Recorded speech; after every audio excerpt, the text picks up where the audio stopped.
very warm greetings everyone. I am Dr. Pawandeep Kaur from Khalsa College of Law, Amritsar. The topic of our today's talk is Modern Judicial System and Appraisal. Welcome all to today's talk. Dear friends, the present module will make you acquainted with working of modern judicial system in India, brief historical perspective of Supreme Court of India, structure of Indian judiciary as per the provisions of Constitution of India, the hierarchy of courts functioning in modern India like Supreme Court of India, High Courts of States and subordinate judiciary, powers and jurisdiction of the Supreme Court of India, powers and jurisdiction of High Courts for states, and glaring defects in the current judicial system. So friends, let's begin with the brief overview of the topic. Among the noble aims and objectives of the Constitution, the founding fathers accorded the highest place to justice. The preamble of the Constitution of India speaks of "We, the people of India, resolving to secure inter alia justice, social, economic and political to all its citizens." The juxtaposition of words and concepts in the preamble is important. Most significantly, justice is placed higher than the other principles of liberty, equality and fraternity. Again, preamble enjoins precedence to social and economic justice over political justice. People turn to the judiciary in the quest for justice.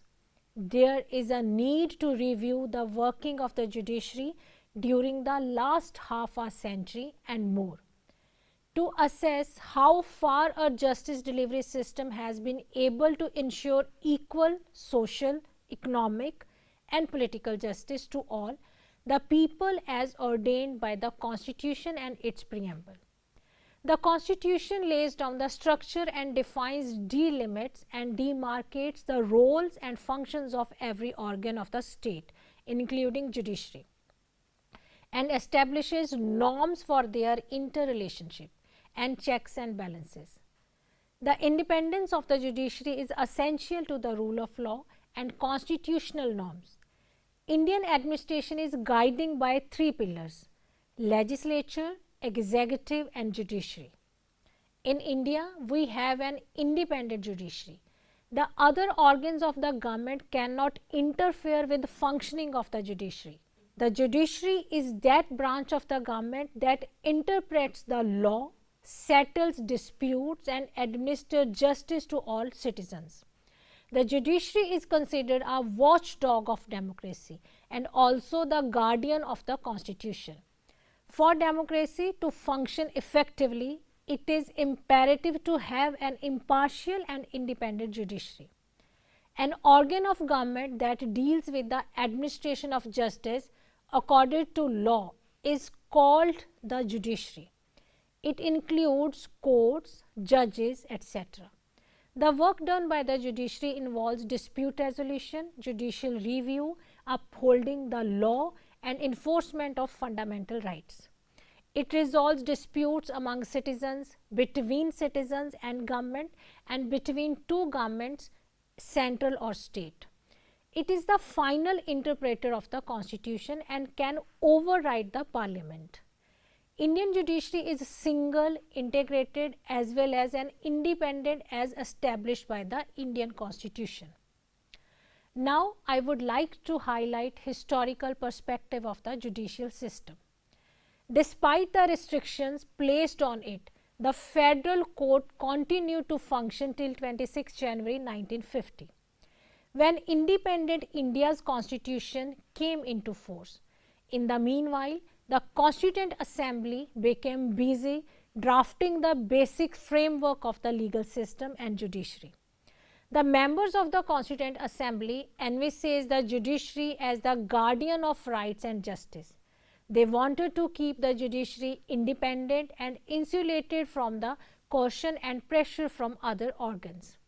The Sapru Committee report on judiciary and the Constituent Assembly's ad hoc committee on the Supreme Court report form the bulk of the guidelines for judiciary. the unitary judicial system seems to have been accepted with the least questioning. The Supreme Court was to have a special country-wide responsibility for the protection of individual rights. Dr. B.R. Ambedkar was perhaps the greatest apostle in the assembly of what he described as one single integrated judiciary, having jurisdiction and providing remedies in all cases arising under the constitutional law, the civil or the criminal law, essential to maintain the unity of the country. With the Indian independence in 1947, judicial system had to be modified to suit the changed conditions. The jurisdiction of the Privy Council over the Indian appeals came to an end with the establishment of Supreme Court of India on January 26, 1950. It must, however, be stated that the pattern of judicial administration even after the independence of India remained more or less the same. Thus, the modern judicial system is essentially the same as bequeathed to us by the British rulers. It has been said this is perhaps the best legacy that the Englishmen have left behind.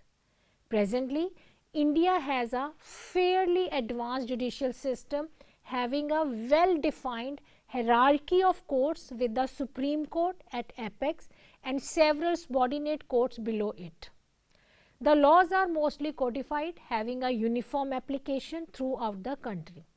The primary object of judicial administration is to ensure even-handed justice to all alike and establish the rule of law throughout the country.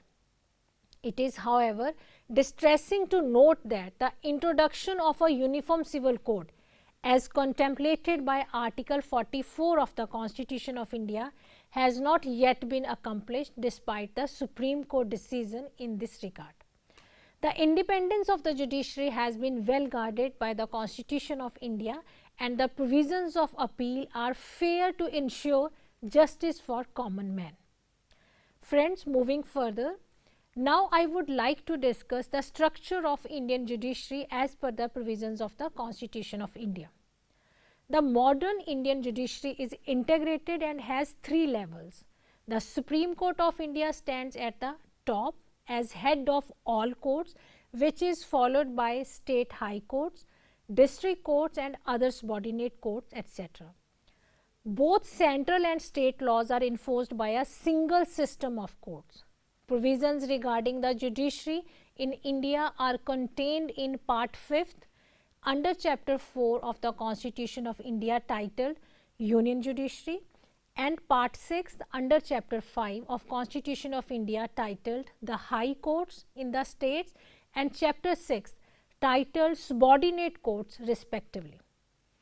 It is, however, important to emphasize that unlike other federal systems, for example, the United States, we do not have separate hierarchies of federal and state courts. In India, though the polity is dual, the judiciary is integrated. For the entire Republic of India, there is one unified judicial system, one hierarchy of courts with the Supreme Court as the highest court and also as the arbiter in matters of relationship between union and states intercede. In previous modules, we had discussed the origin and development of various types of courts for administration of justice in British India. It would be in the fitness of things to give a brief account of different courts functioning in modern judicial system in this country. The hierarchy of courts functioning in modern India is as follows: the Supreme Court of India, High Courts of States, subordinate courts. Subordinate courts includes district and session courts. Let us have a look about structure of Supreme Court of India. The Supreme Court of India is the highest court in the Republic of India and the apex of the legal system. For all civil and criminal proceedings in India, it serves as the final court of appeal. Additionally, it is capable of judicial scrutiny. The Supreme Court of India is constituted as per Chapter 4th of Part 5th of the Constitution of India. The fourth chapter of the Indian Constitution is the Union Judiciary. The Chief Justice of India and 33 more justices make up the Supreme Court, which has broad original, appellate and advisory authority. It hears appeals largely against decisions made by high courts of various states and tribunals in its capacity as an apex constitutional court. As an advisory court, it hears matters which are referred by the President of India. Under judicial review, the court invalidates both normal laws as well as constitutional amendments that violates the basic structure of the Constitution. It is necessary to protect citizens' fundamental rights and to resolve legal conflicts between federal government and numerous state governments. The union and state governments as well as other Indian courts are bound by its rulings. According to Article 142 of the Constitution, the court has inherent authority to issue any order deemed appropriate in the interest of full justice, and that order will be binding on all lower courts. 2 days after India was proclaimed a republic on January 28, 1950, the Supreme Court took over as the highest court of appeals, replacing the Judicial Committee of Privy Council. The Indian Supreme Court is one of the most powerful Supreme Courts in the world, as it has broad powers to start actions, exercise appellate authority over all other courts in the nation and evaluate constitutional amendments. Further, constitutional perspective of powers and jurisdiction of the Supreme Court of India. As per Article 124, the Supreme Court of India has constituted and established. As per Article 129, Supreme Court is to be the court of record. According to Article 131, original jurisdiction of the Supreme Court is authorized. According to Articles 132, 133 and 134, appellate jurisdictions of the Supreme Court is authorized. Under Article 135, federal court's power is given to the Supreme Court of India. Article 136 deals with the special leave to appeal to Supreme Court of India. Article 137 explains the review power of the Supreme Court of India. Article 138 deals with the enlargement of jurisdiction of the Supreme Court of India. Article 139 deals with the conferment on the Supreme Court of powers to issue certain writs. Article 140 gives ancillary powers to the Supreme Court of India. Article 141 of the Constitution gives the law-making power to the Supreme Court of India. Moving further, I would like to discuss about High Courts. There shall be a High Court for each state as per the provisions of Article 214 of the Constitution of India, and according to Article 215 of the Constitution of India, every High Court shall be a court of record and shall have all the powers of such a court, including power to punish for contempting itself. However, under Article 231 of the Constitution of India, Parliament may by law establish a common High Court for 2 or more states and a union territory. Every High Court shall consist of Chief Justice and such other judges as the President may from time to time deem it necessary to appoint. Provisions for additional judges and acting judges being appointed by the President are given in the Constitution.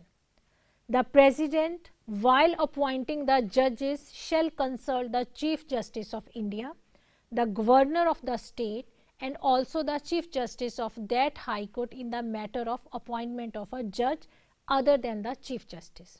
A judge of a High Court shall hold office until the age of 62 years.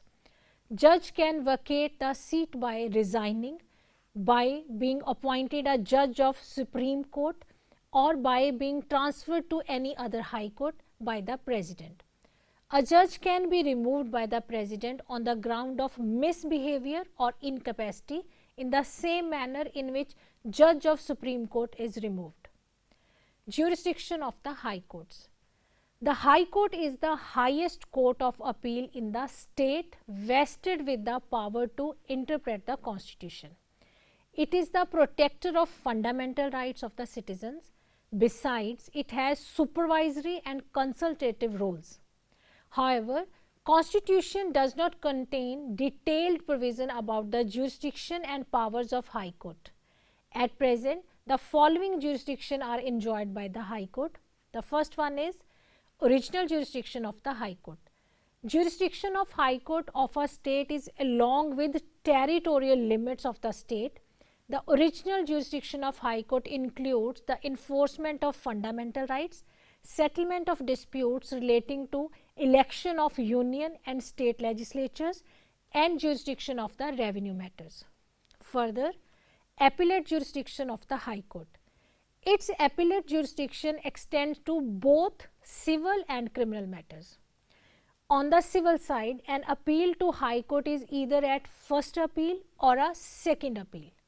The criminal appellate jurisdiction consists of appeals from the decisions of a session judge or an additional session judge where the sentence is of imprisonment exceeding 7 years. An assistant session judge, metropolitan magistrate of other judicial magistrate in certain certified cases other than petty cases. Writ jurisdiction of High Court. The writ jurisdiction of High Court means issuance of writs, orders for enforcement of fundamental rights and also in cases of ordinary legal rights.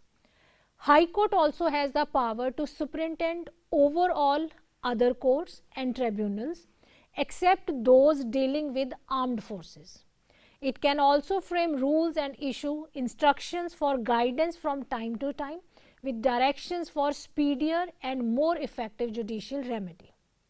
Further, supervisory jurisdiction of the High Court. The High Court also has the power to transfer cases to itself from subordinate courts concerning the interpretation of the Constitution. Interpreting the Constitution means guiding how its provisions are to be applied. However, the Parliament by law may extend the jurisdiction of a High Court to or exclude the jurisdiction of a High Court from any union territory. High Court's power of original and appellate jurisdiction is also circumscribed by the creation of central administrative tribunals concerning services under the union, and it has no power to invalidate, declare void a central act, rule, notification or order made by any administrative authority of the union. Further, subordinate courts. Subordinate court refers to the group of courts below high courts in the hierarchy. The state government must pass legislation to establish subordinate courts. Although nomenclature of these inferior courts varies from state to state, the organizational framework is often identical, as the hierarchy remains the same for every state at the most. Each district has a district court which has appellate authority within that district beneath the high courts.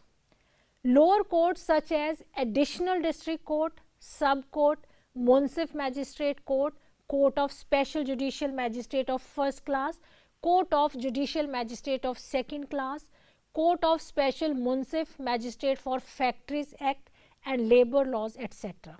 are included under the district courts. The panchayat courts, Nyay, Panchayat, Gram Panchayat, Panchayat Adalat, etc. sit under the subordinate courts at the local level.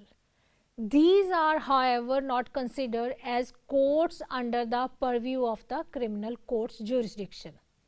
District court can take cognizance of original matters under special status. Governor, in the consultation with High Court, makes appointment about the district courts. Appointment of person other than the district judges to the judicial services of a state is made by the governor by the rules made by him on that behalf after consultation with the High Court and the State Public Service Commission. The High Court exercise administrative control over the district courts and the courts subordinate to them in matters such as posting, promotions, and granting of leave to all persons belonging to the state judicial services. Binding value of the judicial precedent. Since India is a common law country, previously decided judgments of higher courts such as the Supreme Court and High Courts are binding on subordinate and lower judiciary. That is, subordinate courts are bound to follow the decision and hold them to be the law. Precedents are an important source of law in India. Dear friends, the most important aspect of this module is glaring defects in the current judicial system.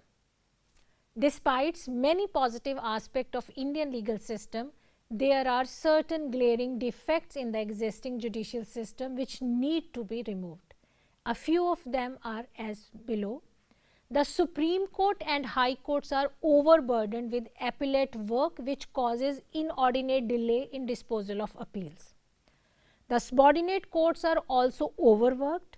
That apart, they are unduly influenced by the executive quite often, which hamper the cause of impartial justice. The civil and criminal cases are prolonged due to frequent adjournments from the parties and their counsel. The judges tend to grant adjournment as a matter of routine. The litigation, particularly civil litigation, is too costly an affair and is beyond the reach of a common man. At times, people are compelled to forego their legitimate claims and prefer to suffer injustice due to expensive justice. Corrupt practices at the bar and the clerical level interference in the courts defeat the purpose of law and justice. Touts and professional witnesses are seen roaming about in courts in search of their clients. The ignorant and illiterate litigant fall easy prey to their underhand tactics. This frustrates the cause of justice. Many of the existing laws, being more than a century old, have become obsolete. Therefore, they need to be repealed or amended to bring about uniformity and certainty in the law relating to damages. The law of tort should be codified on the pattern of American restatement of law of tort. So friends, now I would like to conclude our today's talk by saying that India's legal and judiciary history dates back more than 5,000 years. According to data, the Anglo-Indian era, when the judicial system was in its infancy, is when the Indian judicial system first emerged. The British Parliament's Regulating Act of 1773 is seen as a turning point in the evolution of the Indian judicial system. When the Supreme Court was founded on January 26, 1950, the Privy Council's authority over Indian appeals ended. The key distinction of Indian judicial system is the existence of a single, cohesive and integrated judicial system. India's judicial system is organized like a pyramid. India's highest court is the Supreme Court. The High Court is the highest court in the state. Then at district, subdivision and tehsil level, there are subordinate courts. The contemporary Indian judicial system did not originate with one individual or in a single day. It has grown, evolved and developed over times. It is instead the result of the combined efforts and expertise of several capable administrators who patiently toiled for years. So this was all about today's module. Thank you very much. We'll see you in the next module.